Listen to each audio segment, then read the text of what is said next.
What's going on, guys? Hey, listen, we got some Guerlain. I'm getting in my vintage bag today, and I want to bring you with me, so strap up. Okay, dinner for two. I watch that head move side to side as I let this in into the room. You are on top, let's connect minds. Trying to get into a mood. We gon' be fine. Close up the blinds, no rush. Finish the food. All right, welcome to the Scent Bubble. I am your host for the evening. Check this out from the House of Guerlain. I need to put my coffee aside. I don't want to spray perfume in it. We have Guerlain's Shalimar Eau de Toilette. Now, I just wanted to get my nose around some Shalimar. To my understanding, this is a fragrance that there's a lot of different versions of, and when I say a lot, I mean a lot. Like, there's people with like 10, 20 bottles of Shalimar, different years and concentrations, etc. I just want to smell whatever the heck it's even kind of resembling for you ladies out there. So let's give it an initial impressions.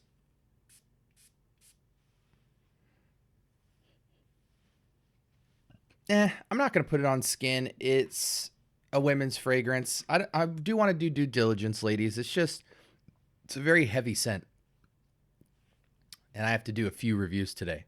So, Shalimar, from what I understand, is supposed to be like a sweet, floral, powdery scent. I don't know much of the history about it. Can I read something on it? Let's see here. I'm just letting it dry down real quick. Discover the timeless elegance of Shalimar, a classic fragrance launched in 1925 that continues to captivate. Crafted by Guerlain, Shalimar belongs to the amber spicy family, making it a perfect choice for those who appreciate rich and opulent aromas. Designed for ladies. Okay, well, I mean, hey, here's something that's interesting. I think when we think about early vintage scents, we forget what they were designed for. A lot of these people like Guerlain and Decant and all these people, it's to my understanding that a lot of times when they were designing perfumes, they were designing them for royalty and people in power, positions of power. These weren't fragrances that were designed for the common folk. They eventually, due to popularization and the death of these people, I think, made more widely available to the general public. However, it's to my knowledge that as these people were trying to create names for themselves, they were kind of tailor-making fragrances for people in positions of power and royalty and things like that. So they had a lot to prove to make a name for themselves. With that in mind, I'm not sure who Shalimar was made for. I'm sure...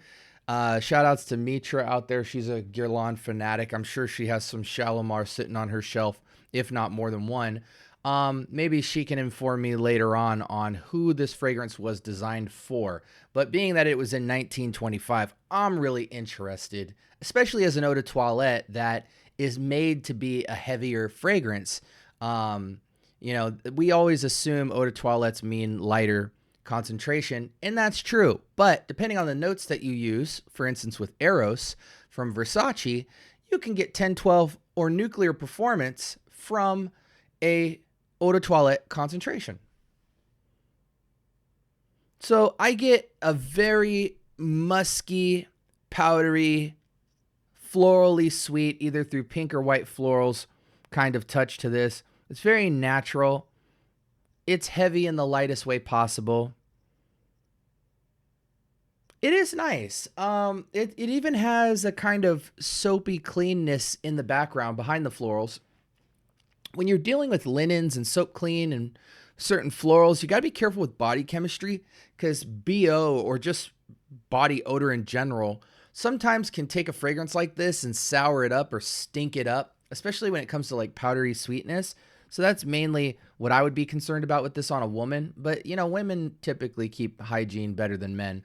Again, white floral, maybe rosy, powdery, fresh musk scent. Let's see what we're dealing with on the window here. Bergamot floral notes in the middle. We have iris, rose, and jasmine. There goes that pink and white floral. We do have that iris powdery sweetness.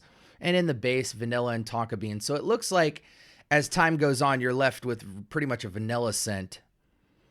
But you know, iris does carry, so maybe that might stay with the fragrance more to be a kind of floral vanilla type of scent. And then being on skin, typically you might get a shadow note of amber to accompany it, just because fragrances tend to warm up on skin a little bit, whether amber's there or not. I like it. You know, I think it's definitely above average. I think the woman makes the fragrance here.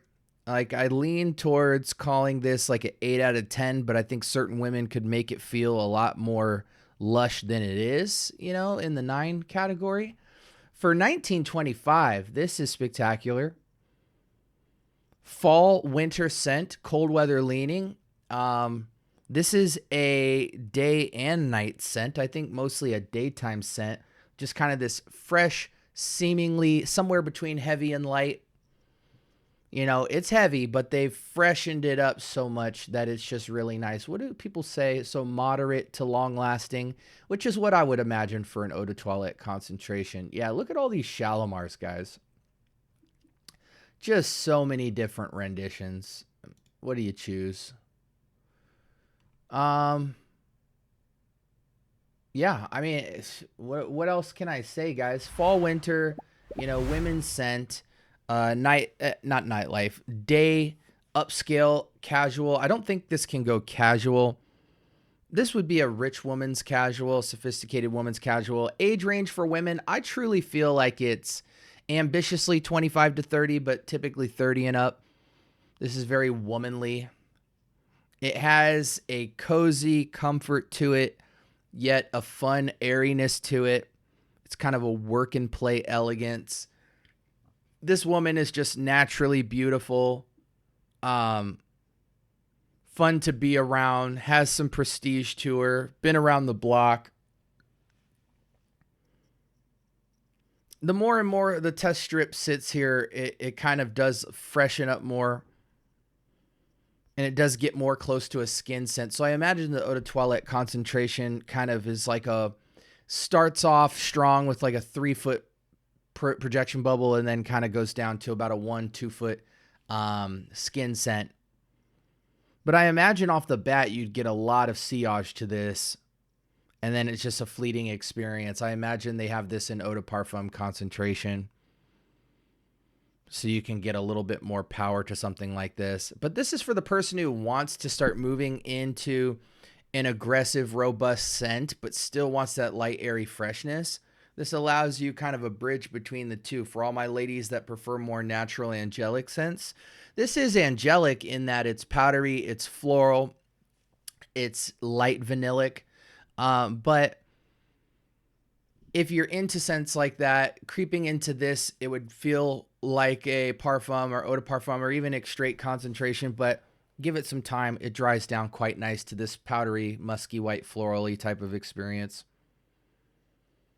Beautiful scent. Beautiful scent. 8 out of 10 for me. A guy's perspective on what it would be like on a woman. Men, this is not for you.